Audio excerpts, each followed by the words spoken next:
हाय हाय महादेव दोस्तों, मैं हूँ आपकी दोस्त और होस्ट यानी डार्क सोल और लेकर हाजिर हूँ आप सबके लिए मेरी पहली बीवी का 21वां भाग। पर कहानी शुरू करने से पहले आप सबसे रिक्वेस्ट है, प्लीज चैनल को सब्सक्राइब कर लें और बेल आइकन को प्रेस कर लें। तो ज्यादा समय ना गवाते हुए चलिए कहानी को शुरू करते हैं। जैसे कि आपने पिछले भाग में सुना कि वरदान से माया कुछ कह रही थी कि आज शाम 5 बजे। माया, आखिर तुम कहना क्या चाहती हो? साफ साफ कहो ना। आप आज 5 बजे जल्दी घर आ जाना, फिर मुझे movie, shopping, dinner and at last में क्लब ले जाना। मैंने कभी क्लब नहीं देखा, तो मुझे रात को क्लब ले चलोगे? बोलो। माया ने वरदान की तरफ चुटकी बजाकर उसे इशारा करते हुए ये बात कही। क्या माया, तुम जानती भी हो तुम कह बस। मैं जानती थी पहले ही ना हो जाएगी, इसीलिए मैं नहीं कह रही थी। साक्षी दीदी, मुझे पैसे नहीं चाहिए, थोड़ा इंजॉयमेंट चाहिए, टाइम चाहिए और मोस्ट इम्पोर्टेंट मुझे आप सबसे भी यही चाहिए। आप भी शाम को हमारे साथ चलो, खूब मस्ती करेंगे। मगर ये पॉसिबल नहीं होगा, मुझे पता है, क्योंकि इन्हें तो इनके काम से ही फुर्सत नहीं होगी। और वैसे भी अब क्लब जाने की मेरी उम्र ही कहाँ है, ये बोलकर ये टाल देंगे मुझे पहले से ही पता था। और सही भी तो है, सच में उम्र ही हो गई है ना, इसीलिए। और माया गुस्से से मुंह बनाकर चिढ़ते हुए सीढ़ियों से ऊपर अपने रूम की तरफ बढ़ गई। माया की बात सुनते ही तीनों भाई जोर जोर से हंस पड़े। वरदान ने तीनों भाइयों को एक आंख से घूरते हुए देखा और बाहर मेन डोर की तरफ चला गया। शाम का वक्त। माया अभी कॉलेज से लौटकर अपने रूम में आई ही थी कि सामने बेड पर एक गिफ्ट पड़ा था। माया ने एकदम से चिट उठाकर पढ़ना शुरू कर दी। जल्दी से रेडी होकर नीचे आ जाना, मैं नीचे कार में ठीक 5 बजे तुम्हारा इंतजार करूंगा। और हाँ, इस बार ये जंग तुमने फतेह कर ली मानो बिल्ली। अगर इनाम में तुम्हें यही चाहिए तो फिर यही सही।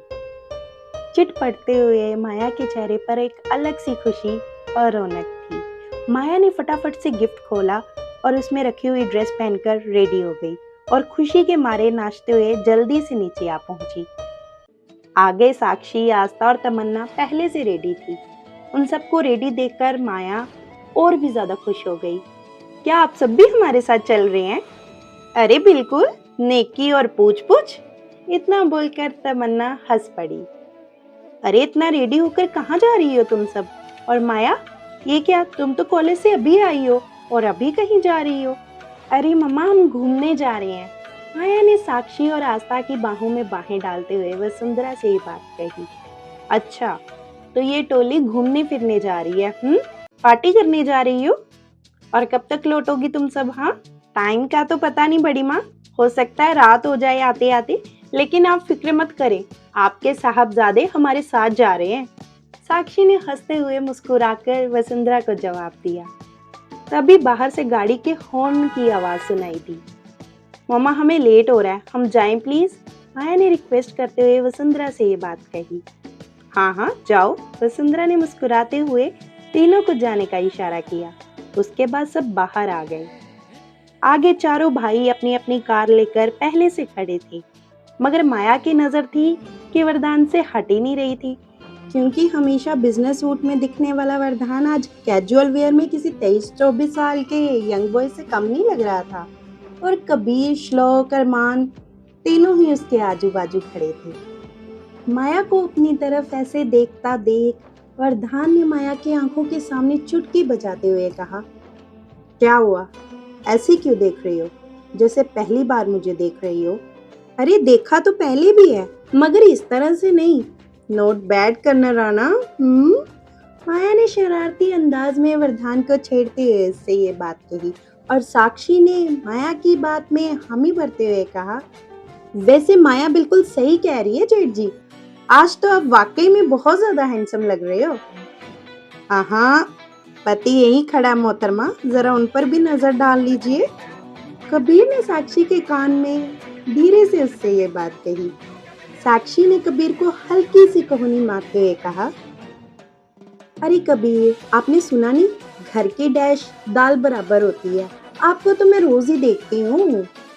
साक्षी की बात सुनकर आस्था, तमन्ना और माया तीनों ही ठहाका लगाकर हंस पड़ी। वो सब तो ठीक है, वरदान लेकिन हम गार्ड्स तो नहीं लेकर जा रहे ना, अगर ये जाएंगे तो मैं नहीं जाऊंगी।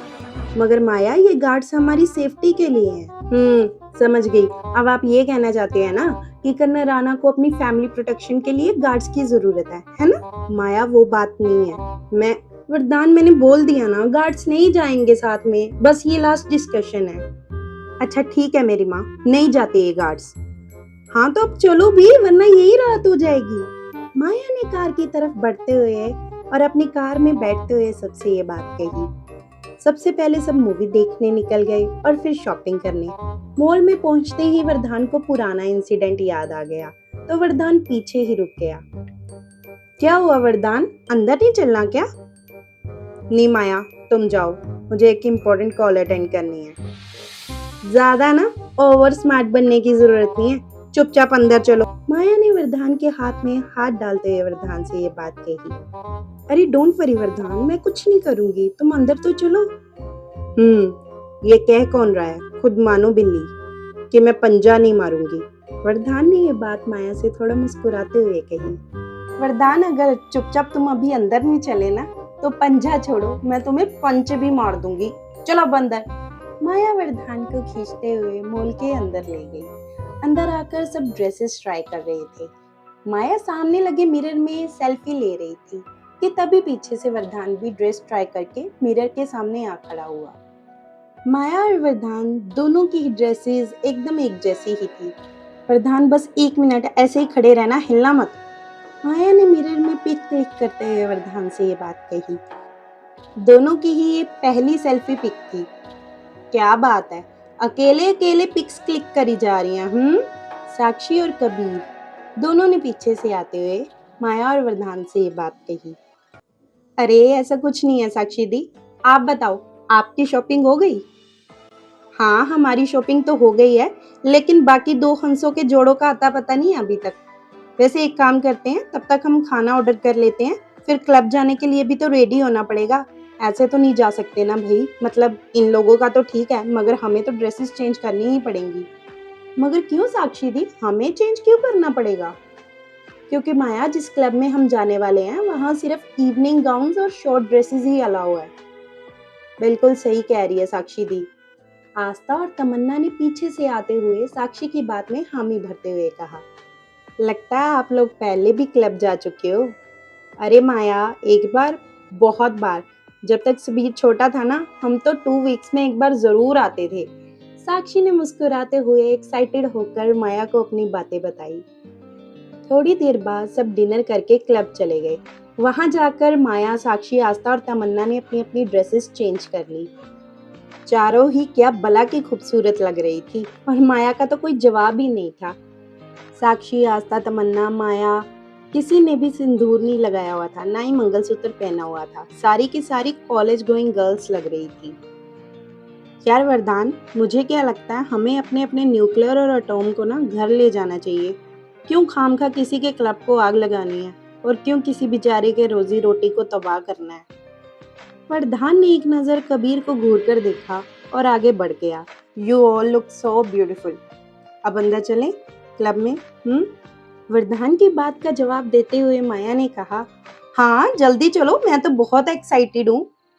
वो तो ठीक है माया, लेकिन पहले एंट्री डोर पर एक कपल नंबर की स्टैंप क्लाई पर लगवानी होगी, उसके बाद सीधे अंदर जा सकते हैं। फिर सबने कपल नंबर स्टैंप लगवाई और क्लब के अंदर चले गए। क्लब के अंदर का माहौल बाहर के माहौल से बिल्कुल अलग था। क्लब के अंदर आते ही माया किसी छोटे बच्चे की तरह चहकते हुए आगे बढ़ गई। बहुत देर तक सबने क्लब में बहुत एंजॉय किया। फिर वरदान ने शोर शराबे के बीच में आते हुए माया का हाथ पकड़ते हुए उसके कान में कहा, माया अब चलें घर। शोर शराबे के बीच माया ने अपने कानों पर हाथ रखते हुए कहा, क्या हुआ वरदान, मुझे कुछ सुनाई नहीं दे रहा है। वरदान ने माया का हाथ पकड़ते हुए कहा, माया बस करो, अब चलो घर, रात बहुत ज्यादा हो चुकी है। बस वरदान ये ड्रिंक खत्म करने दो, फिर चलते हैं। और माया ने सॉफ्ट ड्रिंक खत्म करते हुए वरदान का हाथ पकड़ लिया। थोड़ी देर बाद सब क्लब के बाहर आ गए। भाई मुझे अपनी कार दे दो ड्राइव करने के लिए, मुझे आपकी ये लेटेस्ट मर्सिडीज कार ड्राइव करनी है प्लीज। ओके ठीक है अरमान, ले जाओ। ये लो भाई, आप मेरी कार ले जाओ। अरमान ने वरदान की तरफ कार की चाबी उछालते हुए कहा। वरदान ने चाबी को पकड़ते हुए माया के लिए कार का दरवाजा खोल दिया और माया को गाड़ी में बिठाकर खुद ड्राइविंग सीट पर आकर बैठ गया। गाड़ियां तो सबकी एक साथ ही निकली, मगर कबीर, श्लोक और अरमान की कार कब वरदान से आगे निकल गई, वरदान को पता ही नहीं चला और रास्ते में वरदान की कार बंद पड़ गई। काफी मशक्कत के बाद भी जब कार नहीं चली तो वरदान ने कार के बाहर निकलते हुए कहा, पता नहीं ये कार को क्या हो गया है। मैं देखता हूँ, तुम कार में ही बैठी रहना माया। ओके वरदान, तुम गाली देखो, मैं शलक देखती हूँ। देखो कितनी सुनसान है। माया ने कार की विंडो से सर को बाहर निकालते हुए कहा। माया? वरदान ने हैरानी से माया के चेहरे की तरफ देखते हुए कहा, तुमने ड्रिंक की है? हाँ? नहीं तो, मैंने नहीं पी। अरे अरे, गाड़ी से बाहर निकलो वरदान। माया ने ये बात गाड़ी से बाहर निकलते हुए कही। क्यों, क्या हुआ माया? वरदान भी गाड़ी से फौरन ही बाहर आ गया। वरदान ना बहुत ही बड़ा नाम है, आज से ना मैं तुम्हें वलू कहूंगी, ठीक है? अच्छा ठीक है माया, पहले तुम कार में बैठो, रात बहुत ज्यादा हो चुकी है। It's not safe. प्लीज माया, बैठो गाड़ी में। माया ने चिल्लाते हुए कहा, अरे पकड़ो पकड़ो पकड़ो पकड़ो। तभी वरदान ने माया को बाहों से कस के पकड़ लिया। अरे मेले को नहीं, काल और सलक को पकड़ो, वो हिल रही है। माया की बात सुनकर तो वरदान ने फिर एक बार अपना सर पीट लिया। माया को बाजू से पकड़कर वरदान ने कार का दरवाजा खोलकर उसमें बिठा दिया और खुद ड्राइविंग सीट पर आकर बैठ गया ताकि माया को सीट बेल्ट लगा सके। अरे वलू, तुम क्या कर ले हो? मेरे को बाहर जाने दो, वरना कार पलट जाएगी और मैं मर जाऊंगी पागल। चुप, एकदम चुप। अब तुम अगर एक लफ्ज और बोली ना तो मैं तुम्हें हैप करूंगा। वरदान ने माया पर गुस्सा करते हुए उससे ये बात कही। वलू, तुम मेले को हैप करोगे? हैप? माया ने बच्चों के जैसे मुंह बनाते हुए वरदान को ये बात कही। हाँ, मैं तुम्हें हैप करूंगा। वरदान ने अपना फेस माया के क्लोज करते हुए उसे डराते हुए ये बात कही। तो माया ने भी अपने फेस को वरदान के थोड़ा सा और करीब कर लिया। तो ठीक है, फिर मैं भी तुम्हें हैप करूंगी। हैप? माया ने जोर से चिल्लाते हुए वरदान से ये बात कही। वरदान ने अपना हाथ फिर सिर पर मारते हुए कहा, हे भगवान, क्या करूं मैं इस लड़की का? वलू, ये का है? माया ने वरदान के लिप्स के ऊपर बने तिल की तरफ इशारा करते हुए कहा। क्या है माया, लगा होगा कुछ? वरदान ने ये बात बड़ी ही खींचते हुए कही। वलू, ये तो तिल है, ये तिल तुम पे बहुत अच्छा लगता है। माया ने अपना एक हाथ चेहरे पर रखकर शर्माते हुए वरदान से कहा। अच्छा, और क्या क्या अच्छा लगता है तुम्हें मुझ में? वरदान ने ये बात मुंह बनाते हुए माया से कही। अरे वलू, वैसे तो तुम मुझे ना शाले के शाले ही अच्छे लगते हो, मगर ना तुम्हारे कान का ये तिल और होठों के ऊपर वाला तिल ना बहुत पसंद है। वलू, मैं एक मिट्टी ले लूं? अच्छा, तो तुम्हारे दिल में मेरे लिए ये सब कुछ चलता है मानो बिल्ली कहीं की? अरे वलू, चलता तो बहुत कुछ है, लेकिन मैं ना बहुत शरीफ हूँ, शरीफ। मैंने आज तक तुम्हें कभी छेड़ा है? बोलो बोलो, मैंने तुम्हें कभी छेड़ा है? तुम ही गुच्छा गलते हो हमेशा। अच्छा ठीक है माया, तुम पहले ठीक से बैठो यार, मुझे कार की सीट बेल्ट लगाने दो। नहीं, अगर तुम मेरे को मिट्टी नहीं लेने दोगे ना तो फिर मैं गाली से बाहर जाके ना सबको बता दूंगी, सबको। समझे बच्चों? माया, चुपचाप ना गाड़ी में बैठी रहो, समझे तुम?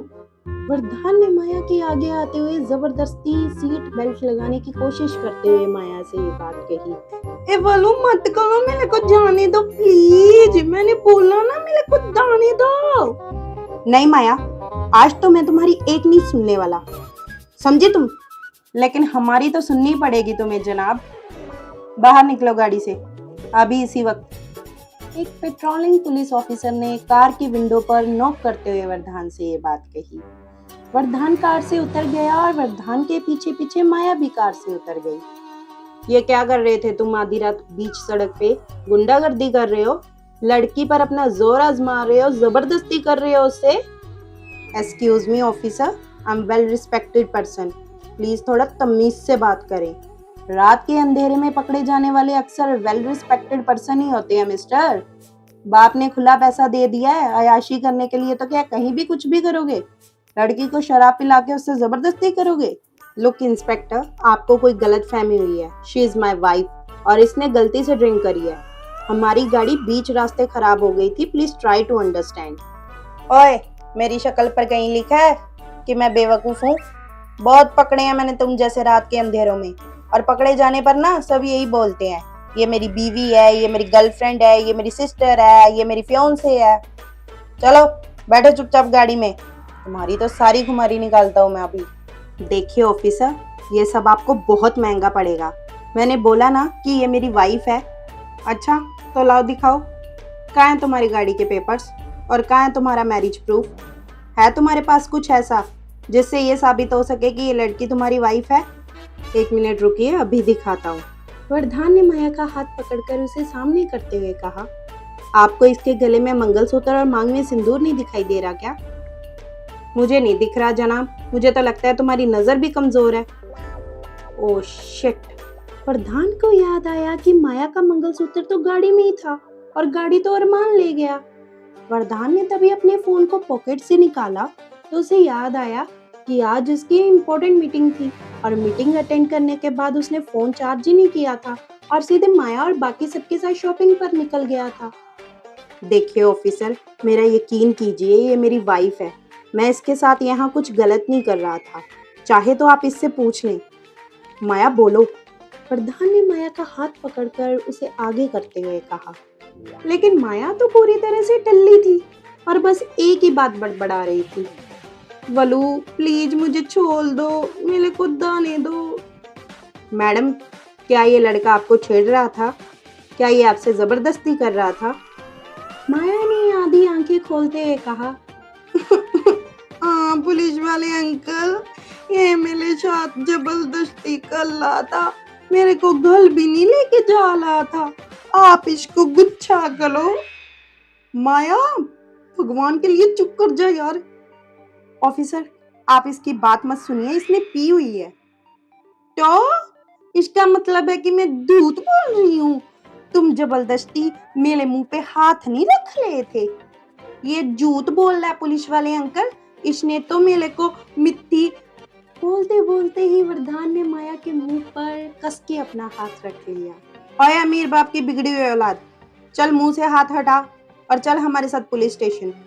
बहुत देखे हैं तेरे जैसे अमीर आवारा मजनू। और इंस्पेक्टर ने वरदान के हाथ पर हथकड़ियां लगा दी। पीछे से और भी पुलिस ऑफिसर्स आ गए। मैं बता रहा हूँ तुम्हें, ये तुम ठीक नहीं कर रहे हो ऑफिसर। चल, बड़े देखे हैं तेरे जैसे। माया इस हाल में नहीं थी कि वरदान इन पुलिस ऑफिसर से यहाँ पर सुनसान एरिया में उलझता। थोड़ी देर में माया और वरदान दोनों को पुलिस स्टेशन में ले आई। आते ही पुलिस ने वरदान को लॉकअप में बंद कर दिया और माया को बाहर बैठा दिया और वरदान का फोन चार्जिंग पे लगा दिया। ओए हीरो, चल अपने बाप का नंबर बोल, किसकी बिगड़ी हुई औलाद है, जरा पता तो चले हमें। देखिए ऑफिसर, मेरे डैड को कॉल करने की कोई ज़रूरत नहीं है। आप मेरा फ़ोन चार्ज होने पर मुझे दे दीजिए, मेरा वकील बिल पेपर्स ले आएगा। लेकिन जिद्दी पुलिस ऑफिसर कहाँ किसी की सुनते हैं। जाकर खुद ही वरदान का फ़ोन ओपन कर लिया और फ़ोन ओपन होने पर रिंग बज रही थी। उस पर डैड लिखा हुआ आ रहा था। पुलिस ऑफिसर ने कॉल रिसीव की तो फ़ोन से आवाज़ आई, हेलो वरदान, कहाँ हो तुम? जी देखिए, आप जो भी बोल रहे हैं, आपका बेटा किसी लड़की के साथ बदतमीजी करते हुए और गलत हालातों में पकड़ा गया है। आप थाना नंबर 8 में आ जाइए। और इतना बोलते ही पुलिस ऑफिसर ने फोन कट कर दिया और वरदान ने अपना सर पीट लिया। वरदान सामने देख रहा था, माया तो वही चेयर पर बैठे बैठे टेबल पर सर रखकर सो चुकी थी। इधर पुलिस की बात सुनते ही अरविंद के पैरों से जमीन ही खिसक गई। ए जी, क्या हुआ? क्या कहा वरदान ने? कब तक लौट रहा है? रात के 2 बज रहे हैं। दादू, क्या कहा बड़े पापा ने? कब तक आ रहे हैं वो? सबीर ने अरविंद के कंधे पर हाथ रखते हुए से ये बात कही। सबीर, आस्तक और अरमानक तीनों घर आए हुए थे छुट्टी पर और सबीर को वरदान की हेल्प चाहिए थी अपने किसी आर्मी वर्क के लिए, इसीलिए जब वरदान अपने रूम में नहीं मिला तो उसने फोन किया और जब फोन नहीं लगा तो सीधा अपने दादू दादी के रूम में आ गया। वरदान को पुलिस ने अरेस्ट कर लिया है। जाओ सबीर, कबीर, श्लोक और अरमान को जल्दी से रूम से बुला लो। वसुंधरा, ड्राइवर को बोलो गाड़ी निकाले। एजी, पर पता तो चले आखिर हुआ क्या है। क्या वरदान ने गुस्से में किसी का मर्डर तो नहीं? वसुंधरा, तुम चुप करो फिलहाल। अरविंद ने रूम से बाहर निकलते हुए वसुंधरा से ये बात कही। क्या हुआ बड़े पापा? वरदान को पुलिस ने अरेस्ट क्यों किया है? कबीर, श्लोक और अरमान तीनों सीढ़ियों से जल्दी जल्दी नीचे उतर आए और सबीर का मैसेज सुन साक्षी, आस्था और तमन्ना भी नीचे आ गई। पता नहीं कबीर, पुलिस स्टेशन में वरदान को अरेस्ट किया हुआ है उन्होंने। वहां जाकर ही सारी बात पता चलेगी। तुम चलो गाड़ी निकालो। जी सुनिए, मैं भी आपके साथ जाऊंगी। पता नहीं मेरा बच्चा किस हाल में होगा। वसुंधरा, तुम यही रुको। तुम्हें मुझ पर भरोसा नहीं है? मैं वरदान को वापस लेकर ही आऊँगा। बड़ी माँ, बड़े पापा बिल्कुल सही कह रहे हैं। ये सब जा रहे हैं ना, जेठ जी को ले आएंगे। आप चिंता क्यों कर रही हैं? और शेर को कोई पिंजरे में कैद कर सकता है क्या? आप रोइए मत और ना ही ज़्यादा परेशान होइए। साक्षी ने वसुंधरा को संभालते हुए उससे ये बात कही। पुलिस स्टेशन, रात 3 बजे। कबीर ने सीधा इंस्पेक्टर के टेबल पर हाथ मारते हुए कहा, वरदान कहाँ है ऑफिसर? इंस्पेक्टर ने उबासी लेते हुए कहा, तुम कौन हो भाई? और कौन सा वरदान? मेरे पास कोई वरदान नहीं है। अरविंद ने आगे आते हुए कहा, मेरा बेटा कहाँ है ऑफिसर? मैं वही हूँ जिसके फ़ोन से आपने मुझे कॉल की थी। मैं वरदान का डैड हूँ। अच्छा, तो वो जो आधी रात को कांड करने वाला लड़का हमने पकड़ा है, उसके बाप हो तुम? नाम क्या बताया तुमने अपना? पुलिस वाले ने थोड़ी सख्ती और रूखी आवाज में अरविंद से पूछा। Arvind, Arvind Suryavanshi, joint group of industry का ऑनर। नाम सुनने की देरी थी कि पुलिस वाले की सिट्टी पिट्टी तो वही गुम हो गई और उसे तो अब सांस आनी भी मुश्किल हो गई थी। देखिए सर, वो आपका बेटा सुनसान सड़क के बीचों बीच किसी लड़की को ड्रंक करके उसके साथ जबरदस्ती कर रहा था। डैड, ये झूठ बोल रहा है। वरदान ने लॉकअप के अंदर से ही अरविंद को जवाब देते हुए ये बात कही। अच्छा, और कौन है वो लड़की? जरा मैं भी तो देखूं। ऐसी कौन सी हूर की परी जमीन पर उतर आई है जिसे देखकर मेरा बेटा ऐसे काम पर उतर आया है? अरविंद ने खा जाने वाली नजरों से पुलिस वाले को घूरते हुए उससे ये बात कही। सर, वो चेयर पर सो रही है, आप चाहे तो उनसे पूछ लें एक बार। इंस्पेक्टर की बात सुनकर वरदान ने अपना चेहरा तो दीवार की तरफ ही घुमा लिया। अरविंद ने जैसे ही जाकर कहा, हेलो मिस, कौन है आप और ऐसे कैसे मेरे बेटे पर इल्जाम लगा रही हैं? अब माया इस पोजीशन में थी कि माया का सिर्फ सिर दिख रहा था, चेहरा बालों से ढका हुआ था और उसकी ड्रेसअप भी नहीं दिख रही थी। ओ हेलो मिस, आपको सुनाई नहीं दे रहा? कौन है आप? कबीर ने जोर से टेबल पर हाथ पीटते और चिल्लाते हुए माया से ये बात कही। इतना शोर सुनने के बाद माया उठ खड़ी हुई और अरविंद को सामने देखकर अरविंद के गले लग गई। पापा, ये वरदान है ना, इसने मेरे को हैप किया और बोला चुपचाप मेरी शाली बातें मान जाओ वरना मारूंगा भी अभी। पापा? पापा वर्ड सुनते तो पुलिस वाले का दिमाग ही सटक गया। सर, आप दोनों में से किसके फादर हैं? मैं दोनों का ही फादर हूँ। वरदान मेरा बेटा है और माया मेरी डॉटर इन लॉ। अरविंद ने खा जाने वाली नजरों से इंस्पेक्टर को देखते हुए ये बात कही। यकीन मानिए मिस्टर सूर्यवंशी, ये दोनों जिस हालात में थे, इन्हें देख के लग ही नहीं रहा था कि ये मैरिड कपल हैं। मुझे लगा कि शायद कोई। अरविंद ने आगे हाथ करते हुए पुलिस वाले को रोक दिया। बस, अब तो आपको पता चल गया ना कि ये दोनों मैरिड हैं। अब मेरे बेटे को लॉकअप से बाहर निकालिए। फिर पुलिस वाले ने वरदान को छोड़ते हुए कहा, ठीक है मिस्टर सूर्यवंशी, आप एक बहुत रिस्पेक्टेबल पर्सनैलिटी हैं। आपके बेटे का यूं ऐसे पब्लिक प्लेस पर अच्छा नहीं लगता। वरदान ने एक नजर पुलिस वाले को घूर कर देखा और दूसरे ही पल उसकी नजरें अरविंद से जा मिली, जो उसे खा जाने वाली नजरों से न जाने कब से देख रहा था। फिर कुछ ही देर में सब जॉइंट मेंशन में वापस आ गए। वरदान और माया दोनों सर झुकाए खड़े थे और सामने अरविंद खड़ा था। माया से तो ठीक से खड़ा भी नहीं हुआ जा रहा था। माया तो एक पल के लिए नीचे गिरने ही वाली थी कि वरदान ने माया को बाजू से पकड़कर सीधा कर दिया। साक्षी, माया को ऊपर ले जाओ और जाकर इसे सुला दो बेटा। जी बड़े पापा। और साक्षी माया को लेकर ऊपर चली गई। अब तू बता कि तेरे घर में जगह कम पड़ गई थी जो तू सूर्यवंशियों की इज्जत को सरेआम सड़कों पे नीलाम करने निकला है। पर डैड वो, वरदान ने आंखें झुकाए हुए एक्सप्लेन करने की कोशिश की। चुप, एकदम चुप। खबरदार जो तूने एक लफ्ज भी अपने मुंह से निकाला तो मैं तेरी टांगे ही तोड़ दूंगा।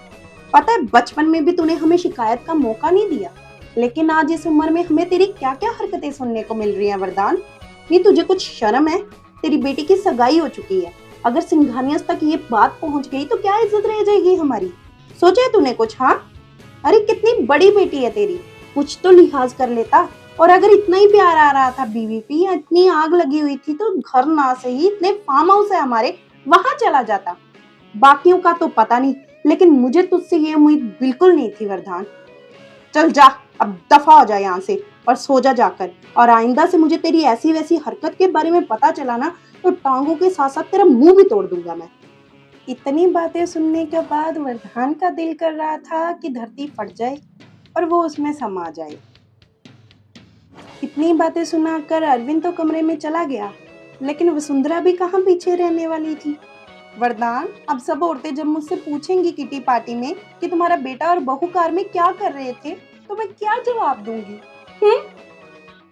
वसुंधरा भी मुंह बनाते हुए अरविंद के पीछे पीछे चली गई। ये सारी बातें सुनकर तो कबीर, श्लोक और अरमान की तो हंसी ही छूट गई। वैसे सही कह रही थी बड़ी माँ, बेचारी अब अपनी फ्रेंड्स को क्या ही जवाब देंगी। कबीर ने पीछे मुड़कर देखा तो वरदान पीछे था ही नहीं। हैं, ये कहाँ चला गया? जैसे ही कबीर ने गर्दन घुमाकर देखा तो वरदान बिल्कुल कबीर की आंखों में आंखें डाले खड़ा था और कबीर के इतने क्लोज था कि हवा भी बीच में से गुजर नहीं सकती थी। अब कबीर ने भागने में भलाई समझी, मगर वरदान कबीर को कहाँ भागने देता।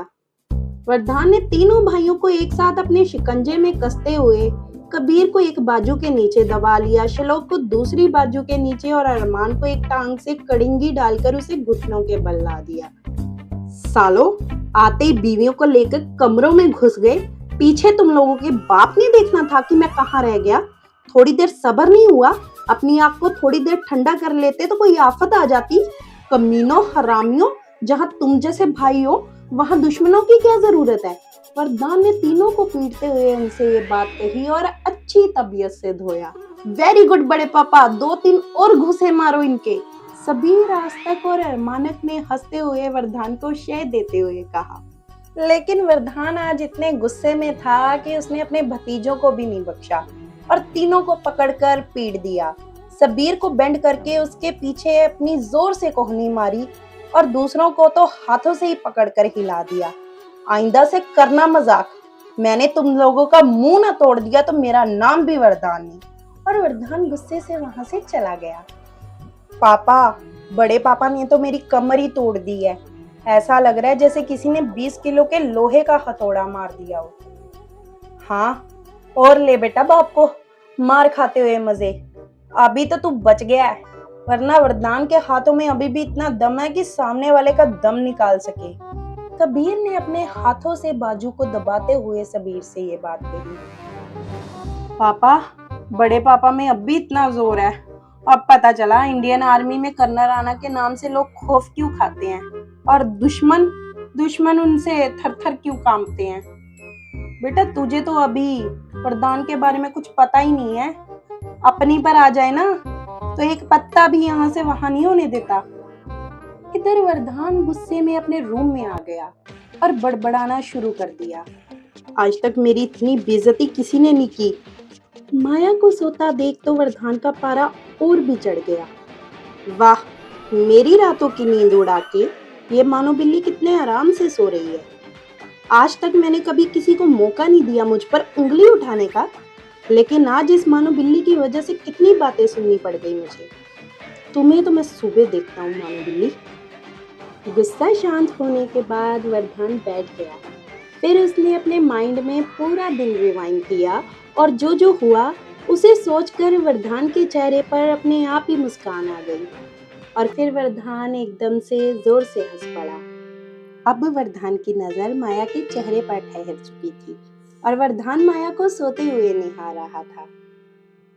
ये किस तरफ मुड़ चला है मेरा दिल जालिम, अब मंजिल तक आकर पीछे लौट जाने को जी चाहता है। कि ये किस तरफ मुड़ चला है मेरा दिल जालिम, कि अब मंजिल तक आकर पीछे लौट जाने को जी चाहता है। मैं सिमटा सिमटा सा रहता हूँ आजकल खुद में, ना जाने कौन है जो मेरे अंदर बिखरा बिखरा सा रहता है, बिखरा बिखरा सा रहता है। मैं जानती हूँ कि आप सबने बड़ी बेसब्री से इस पार्ट का इंतजार किया है। देरी के लिए माफी चाहती हूँ, लेकिन वजह मैंने आपको बता दी थी। अगर आपको मेरी पहली बीवी की ये कहानी पसंद आ रही है तो आप प्लीज मेरे चैनल को सब्सक्राइब कर लें और बेल आइकन को प्रेस कर लें। अब मुझे दीजिए इजाजत, यानी अपनी दोस्त और होस्ट डार्क सोल को जाने से पहले आप सबसे मेरा एक सवाल है, क्या लगता है वरदान माया को अपने दिल में जगह दे पाएगा जो उसकी पहली बीवी की है? दे पाएगा तो क्यों, और नहीं तो भी क्यों? चलिए मिलते हैं नेक्स्ट वीडियो में, तब तक के लिए हर हर महादेव दोस्तों। जय हिंद, जय भारत।